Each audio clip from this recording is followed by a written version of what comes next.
বিসমিল্লাহির রহমানির রহিম। Hello everyone, আসসালামু আলাইকুম। কাছের ও দূরের যে যেখান থেকে আমার এই ভিডিওটি দেখছো, সবাইকে জানাই অন্তরস্থল থেকে শুভেচ্ছা ও ভালোবাসা। আশা করি আল্লাহর রহমতে সবাই ভালো আছো। আমরা আলহামদুলিল্লাহ সকলের দোয়ায় ও আল্লাহ পাকের ইচ্ছায় ভালো আছি। তাই বরাবরের মতো চলে আসলাম নতুন আরও একটি ভিডিও নিয়ে। আশা করি আমার ফুল ভিডিওটি দেখবে, আর দেখতে দেখতে যদি কোথাও একটু ভালো লাগে তবে অবশ্যই একটি লাইক দিয়ে চ্যানেলটা সাবস্ক্রাইব করে আমার ছোট্ট চ্যানেলের পাশে থাকার অনুরোধ রইল। আর অলরেডি যারা আগে থেকে এই কাজটি করে নিয়েছো তাদেরকে জানাই অসংখ্য ধন্যবাদ। কথা বলতে বলতে এদিকে কিন্তু দেখো, এই যে কত ফল, এগুলা সব কিন্তু গ্রাম থেকে নিয়ে এসেছে আমার মা, আমার ভাই, ভাইয়ের বউ, ভাইয়ের ছেলে, ভাইয়ের মেয়ে, সবাই আমার বাসায় এসেছে অনেক দিন পরে। আর এই যে আমার শাশুড়ি, আমার মা আমার শাশুড়ির সামনে দিয়েছে আমার শাশুড়ি। আর এদিকে কিন্তু আমি শুকনো খাবারগুলো নিয়ে এসেছি, এগুলো রেখে দিয়েছি। আর এদিকে যে ফলগুলা, কাঁচা ফলগুলা, এগুলো রেখেছি।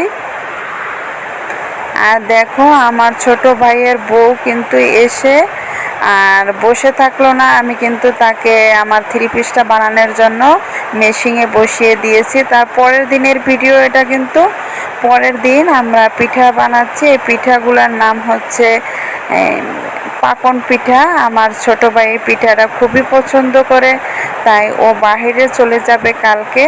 তাই ভাবলাম যে ওর পছন্দের পিঠাটা ওকে বানিয়ে খাওয়াই দিই। তাই আমরা সবাই মিলেমিশে হাতে হাতে পিঠাগুলো বানিয়ে নিচ্ছি।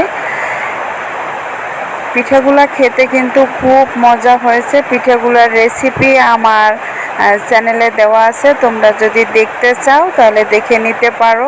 এই পিঠাগুলো কিন্তু খেতে খুবই সুস্বাদু হয়, আর এটা বানানো কিন্তু খুবই সহজ। সাধারণ কিছু ঘরোয়া উপকরণ দিয়ে সহজেই পিঠাটা বানানো যায়, যেমন ডিম, বিস্কিট আর চালের গুঁড়া। এই কয়েকটা উপকরণ থাকলে এরকম মজার পিঠাগুলো তৈরি করে তুমি সকালের নাস্তা অথবা বাচ্চাদের টিফিনেও দিতে পারবে।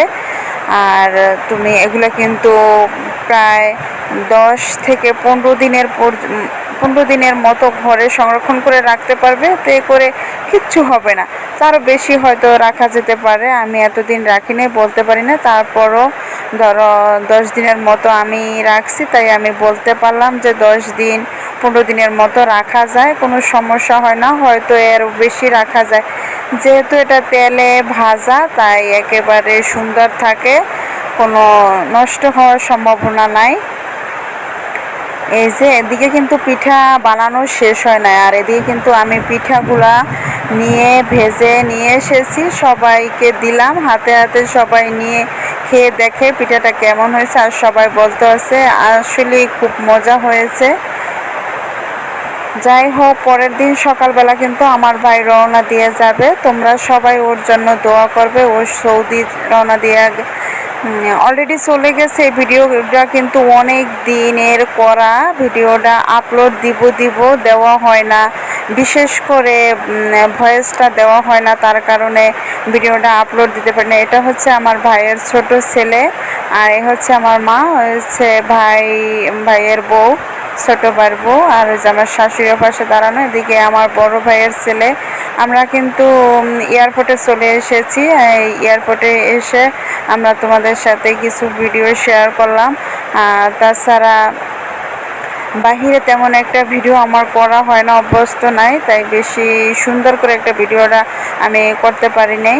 যতটুকু পারছি ততটুকু তোমাদের সাথে শেয়ার করলাম। এই যে আমার দুইটা ভাই, আল্লাহ পাক জানে আবার কবে ছোট ভাইয়ের সাথে দেখা হবে। তোমরা সবাই দোয়া করবে। এটা আমার ছোট ভাইয়ের মেয়ে, তোমরা সবাই দোয়া করবে ওর জন্য, ওকে যেন আল্লাহ সুস্থ রাখে আর যেন ভালো একটা জব পায়, এজন্য সবাই দোয়া করবে।